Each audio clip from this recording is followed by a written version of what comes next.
Jean Glavanné. Président, je voulais juste m'adresser à M. Ramadan pour lui dire en des termes simples qu'il sache qu'il y a des députés et membres de cette mission qui ne souhaitaient pas vous auditionner. Et je voudrais vous dire en quelques mots simples et aussi courtois que possible pourquoi. Tout simplement parce que la somme de vos doubles discours, auquel faisait allusion gentiment Éric Raoult à l'instant, de l'ensemble de contre-vérités, de falsifications et de manipulations, est telle que votre crédibilité en France et en Europe, je pense, est très sérieusement en perte de vitesse, et qu'il y a de moins en moins de gens pour vous accorder quelques crédits intellectuels, que ce soit votre seul talent, s'il y en a un, est effectivement d'enrober d'un discours enjôleur des points qui sont positions plus fondamentalistes et plus inacceptables. Tout à l'heure, de vous entendre parler de laïcité en des termes bien loin de la tradition républicaine, et surtout dans votre discours, l'absence totale de référence à l'égalité entre les hommes et les femmes et les droits de la femme m'ont confirmé dans cette conviction. Et je crois que je le dis ici devant la mission, je l'ai dit au président, que vous recevoir aujourd'hui, c'est vous donner une respectabilité et une tribune que vous ne méritiez pas de mon point de vue. Alors je me suis demandé pourquoi certains d'entre nous, dont je ne sais d'ailleurs pas s'ils sont majoritaires dans cette mission, ont fait le choix de vous auditionner. Peut-être pour vous permettre, au nom de la liberté d'expression et de la tradition pluraliste de l'Assemblée nationale, que je ne conteste pas de dire ce que vous pensez, et aussi à moi de dire ce que je pense, et je voudrais à ce moment-là dire à ceux qui m'ont donné cette tribune inespérée que je les en remercie très chaleureusement. Enfin, je pense qu'on aurait pu s'en priver.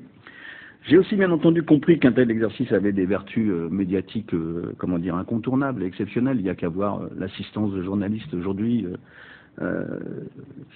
qui est telle que c'est presque une insulte aux quelques journalistes qui suivent avec méticulosité nos travaux semaine après semaine. Aujourd'hui, on voit bien quoi que nous sommes non pas dans le travail méticuleux et studieux d'une mission parlementaire, mais dans le showbiz. Et je le dis franchement, je le regrette. Je le regrette. Mais je crois aussi avoir compris in fine la raison de votre présence ici. Vous êtes un prédicateur suisse. Et je me suis demandé pourquoi un Parlement français devait recevoir écouter un prédicateur suisse. Et sans doute qu'on a compris ces dernières semaines que la lumière venait de Suisse. De la situation judiciaire d'un cinéaste, Axtat, qui a provoqué des réactions irrationnelles en France, en passant par la votation citoyenne sur les minarets. L'exemple suisse et ses conséquences ici nous montrent, en tout cas j'en suis convaincu, que la démocratie française est bien malade.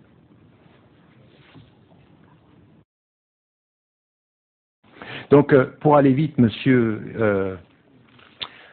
je suis un peu, enfin pas vraiment, surpris de votre intervention, mais vous déterminez, monsieur, le fait que je viens de Suisse, que la lumière vient de Suisse. J'ai été invité avant le vote de dimanche, donc la lumière s'est faite après, si c'est cette lumière que vous perceviez, et de dire la falsification de mes citations, j'aimerais bien savoir, monsieur, au bout du compte, combien de mes ouvrages vous avez lus et combien de mes interventions vous avez suivies.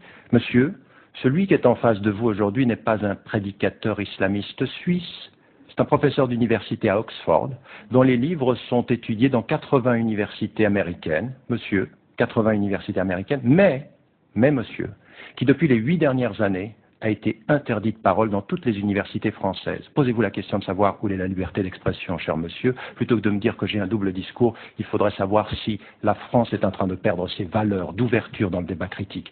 Et votre façon de réagir à mon intervention n'est pas du tout une façon de réagir à un débat critique, c'est un jugement sur la personne et non pas un débat, une confrontation sur les idées. Donc je réponds, cher monsieur, à votre intervention que j'espère, non, que la lumière, cette dernière lumière ne viendra pas de Suisse, qu'il y aura vraiment un véritable réveil. Vous savez ce que j'espère pour la France, monsieur, parce qu'on m'a posé la question de savoir un jour si j'aimais la France. J'aime la France de sa tradition et de ses valeurs quand elle est en cohérence avec elle-même, mais non pas pour un discours qui trahit ses valeurs au nom de simplifications comme celle que je viens d'entendre. Votre jugement sur la personne m'impose de ne même pas vous répondre, parce que je ne considère que c'est insultant ce que vous venez de dire.